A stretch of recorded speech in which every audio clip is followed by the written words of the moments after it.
আপনারা জানেন যে আমরা अराउंड 80+ অ্যাপ্লিকেশন পেয়েছিলাম ক্যান্ডিডেটসদের। এটা আপার আসাম থেকে ছিল, মিডল আসাম থেকে ছিল, লোয়ার আসাম থেকে ছিল, হিলস ডিস্ট্রিক্ট থেকে ছিল এবং বরাকের থেকে অ্যাপ্লিকেশন এসেছিল।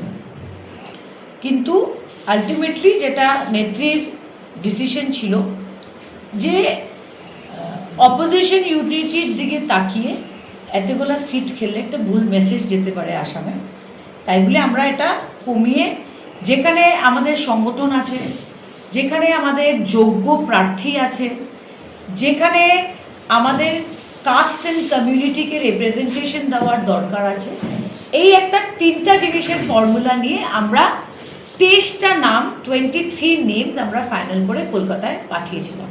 সো আজকের দিনে স্ক্রুটনির পরে আমরা 22টা ক্যান্ডিডেট দিয়েছি। বরাকে আমরা 5টা সিট দিয়েছি। নর্থ করিমগঞ্জে পরিমল রায়, সাউথ করিমগঞ্জে আজিজ খান, কাঠিগোড়াতে এফআর লস্কর সাহেব, উদারবন্দে তাপস দাস এবং সুনাইয়ে শাহজাহান। আমরা যখন লোয়ার আসামের দিকে যাই বা আপার আসামে আমরা দিয়েছি ধেমাজিতে, আমরা দিয়েছি ডিব্রুগড়ে, আমরা দিয়েছি শিশির বরগাঁওয়ে, আমরা বাগান কমিউনিটিকেও কভার করেছি। এছাড়া লোয়ার আসামের দিকে যখন আপনারা আসেন আপনারা দেখতে পারবেন যে আমরা হাজোতে খেলছি, যেখানে দুর্গাবাদের স্ত্রী উনি শেডিউল কাস্ট সিট থেকে খেলছেন নন্দিতা দাসের এগেনস্টে। আমরা গুয়াহাটি সেন্ট্রালে খেলছেন অভিজিৎ মজুমদার, যিনি এককালে কংগ্রেসের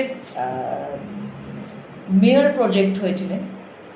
এছাড়া আমরা লড়ছি বরক্ষেত্রীতে, এছাড়া আমরা লড়ছি ধুবড়িতে, আমরা গোয়ালপাড়াতে শুধু একটা সিট খেলছি ইস্ট জলেশ্বরে, আমরা খেলছি তিনসুকিয়াতে জিতেন নাগ এবং মাকুমে খেলছি, আমরা ডিব্রুগড়ের ছাউবুয়া লাহওয়ালে খেলছি, তো মন্ডিয়াতে শেরমালানি সাহেব খেলছেন।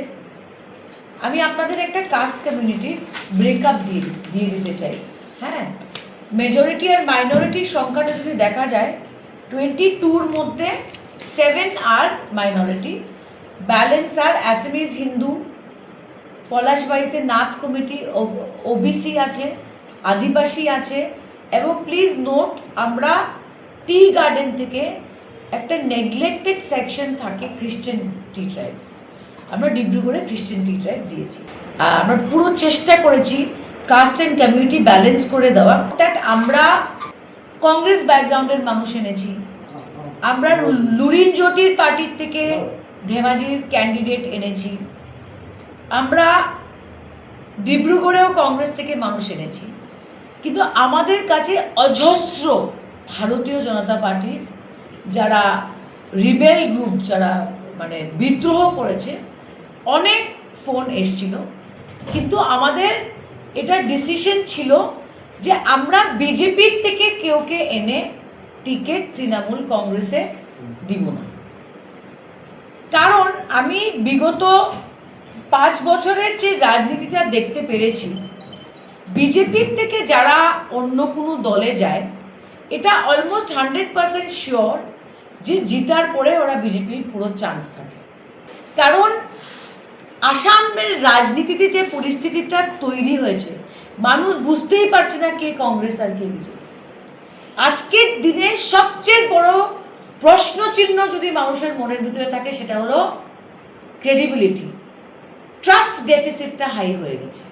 সো আমরা ওই জায়গায় ওই স্পেসটা যে একটা ভ্যাকিউম উঠে এসছে, ওই স্পেসটা তৃণমূল কংগ্রেস নিতে চাইছে এবং আমাদের যে 10টা প্রোগ্রাম থাকবে, 10টা দাবি থাকবে, স্মার্ট মিটার নিয়ে, পার ভাঙ্গন নিয়ে, বেরোজগারি নিয়ে, ডি ভোটার নিয়ে, এনআরসি নিয়ে, আমরা এইগুলো ইস্যু নিয়ে আমরা আগামী দিনে কাকে সমর্থন করবো বা করবো না, দিস ইজ আওয়ার প্ল্যান। আমরা ফাইট করব ফর গুড গভর্নেন্স। আমরা ফাইট করব ফর সুশাসন।